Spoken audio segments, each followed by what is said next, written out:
दोस्तों, अभी तक विपक्ष वोट चोरी के मुद्दे को लेकर गुजरात लॉबी की लंका लगा रहा था, लेकिन अब तो गजब हुई गवा। नीतीश कुमार के मंत्री अपने बयानों की वजह से मोदी और शाह को फंसा गए। उन्होंने कांग्रेस की महारैली के बीच कुछ ऐसा कह दिया जिसने ये सोचने पर मजबूर कर दिया कि क्या सच में विपक्ष जो आरोप लगाता है वो सच है। क्या सच में चुनाव आयोग भाजपा को जिताने के लिए वोट चोरी करवाता है, और क्या कांग्रेस चुनाव हारती नहीं बल्कि उसको हरवाया जाता है। दोस्तों, नीतीश कुमार के मंत्री का नाम रामकृपाल यादव है। उनके बयान से न सिर्फ बिहार बल्कि दिल्ली तक सियासत में भयंकर बवाल मचा हुआ है। एनडीए में खुली बगावत देखने को मिल रही है और मोदी जी की हालत इतनी खराब हो गई है कि बेचारे को सदन छोड़कर भागना पड़ गया है। जी हाँ दोस्तों, नीतीश के मंत्री ने कैसे मोदी और शाह को सबके सामने उल्टा फंसा दिया है, आपको बताएंगे। नमस्कार दोस्तों, मेरा नाम शिवानी पांडे और आप मेरे साथ देखना शुरू कर चुके हैं 4 PM। दोस्तों, इन दिनों पूरे देश में सिर्फ एक ही मुद्दा है, वोट चोरी का। संसद से लेकर सदन तक बस एक ही नारा सुनाई दे रहा है।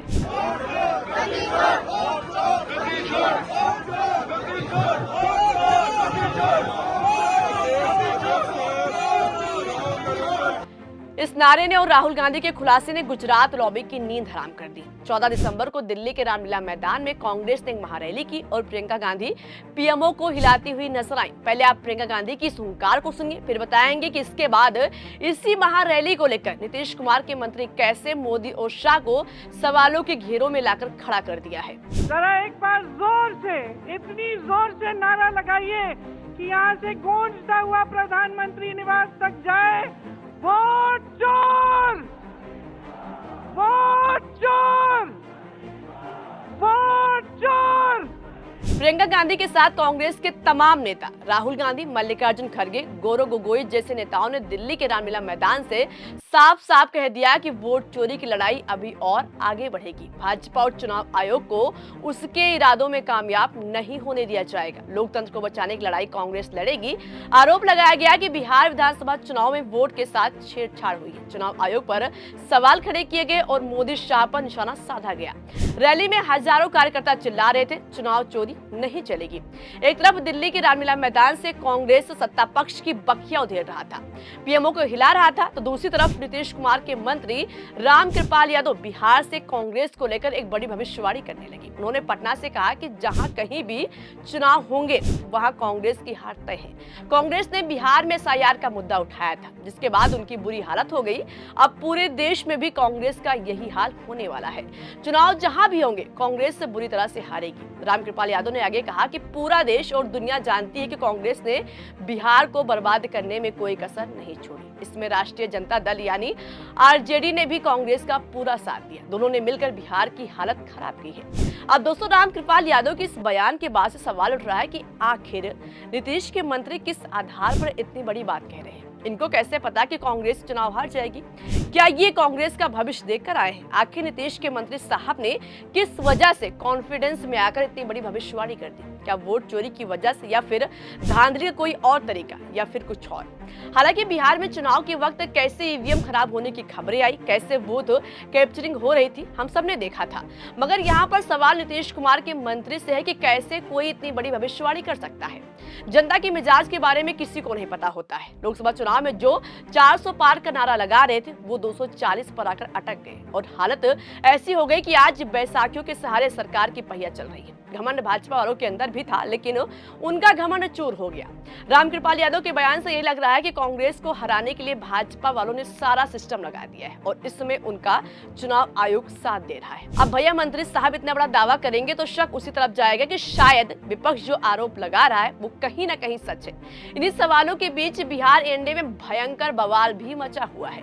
एनडीए के विधायक खुली बगावत पर उतर आए हैं। खबर देखिए, लिखा है कि उपेंद्र कुशवाहा की आरएलएम में टूट का खतरा। विधायक रामेश्वर महतो के फेसबुक पोस्ट ने मचाई सनसनी।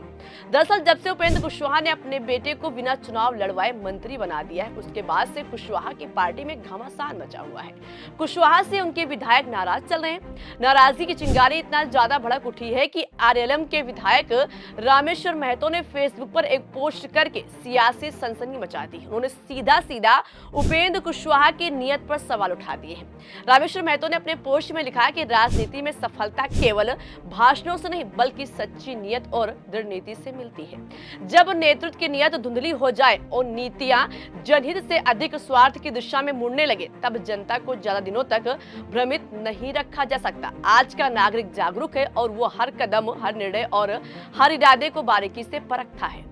तो दोस्तों, सीधे सीधे बिना किसी डर के रामेश्वर महतो उपेंद्र कुशवाहा की नियत पर सवाल उठा रहे हैं। हालांकि रामेश्वर कुमार महतो ने अपने पोस्ट में किसी का नाम नहीं लिखा, लेकिन कयास लगाया जा रहा है कि उनका इशारा पार्टी प्रमुख की ओर है। दरअसल बिहार में नई सरकार के गठन के बाद जब आरएलएम कोटे से मंत्री बनाने की बारी आई तो उपेंद्र कुशवाहा ने अपनी पत्नी समेत 4 विधायकों को छोड़कर बेटे दीपक प्रकाश को नीतीश कैबिनेट में जगह दिलाई।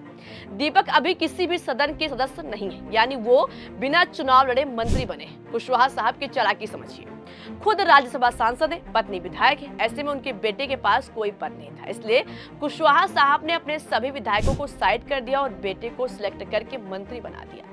तब से उनकी पार्टी में बगावती सुर देखने को मिल रहा है। अगर कुशवाहा के साथ महतो का विवाद नहीं सुलझा तो कहा जा रहा है कि आरएलएम विधायक इस्तीफा पार्टी से दे सकते हैं। चाणक्य साहब के हाथों में बिहार चुनाव की कमान थी, लेकिन चाणक्य नीति से बिहार एनडीए में ही अंदर खाने में भयंकर बवाल मचा हुआ है। इधर विपक्ष बिहार चुनाव में धांधली का आरोप लगा रहा है, तो उधर नई सरकार के गठन के बाद एनडीए में भयंकर विद्रोह देखने को मिल रहा है। कुल मिलाकर मोदी और शाह के लिए न दिल्ली से अच्छी खबर सामने आ रही है और न बिहार से उनके गठबंधन से। ऐसे हालातों में मोदी विदेश रवाना हो गए। सदन में मोदी की ऐसी लंका लगाई गई कि बेचारे सत्र खत्म होने से पहले ही विदेश रवाना हो गए। वो अलग बात है कि हमारे प्रधानमंत्री मोदी जी लगभग विदेश दौरे पर ही रहते हैं, लेकिन सत्र छोड़कर जिसका प्रति मिनट का खर्चा 2.5 लाख रुपए लगता है, उसको बीच में छोड़कर विदेश यात्रा पर जाना साफ है कि मोदी जी विपक्ष के सवालों से परेशान हो चुके हैं। उनको जवाब देते हुए छींके आ रहे हैं, इसलिए विदेश निकल लिए। फिलहाल अगर देखा जाए तो आज का विपक्ष सत्ता पक्ष पर भारी है। मौजूदा समय में भाजपा की स्थिति बहुत खराब हो चुकी है। बिहार एनडीए के अंदर घमासान छिड़ा हुआ है और दिल्ली में वोट चोरी से लेकर एसआईआर और प्रदूषण के मुद्दे पर विपक्ष घेर रहा है। फिलहाल दोस्तों, इस खबर में अभी के लिए इतना ही। पूरी खबर पर आपकी क्या है राय? आपकी जो भी राय हो अपनी राय कमेंट बॉक्स में हमें जरूर बताइएगा। वीडियो पसंद आई हो तो लाइक और शेयर करना मत भूलिएगा। दिख रही है 4 PM। नमस्कार।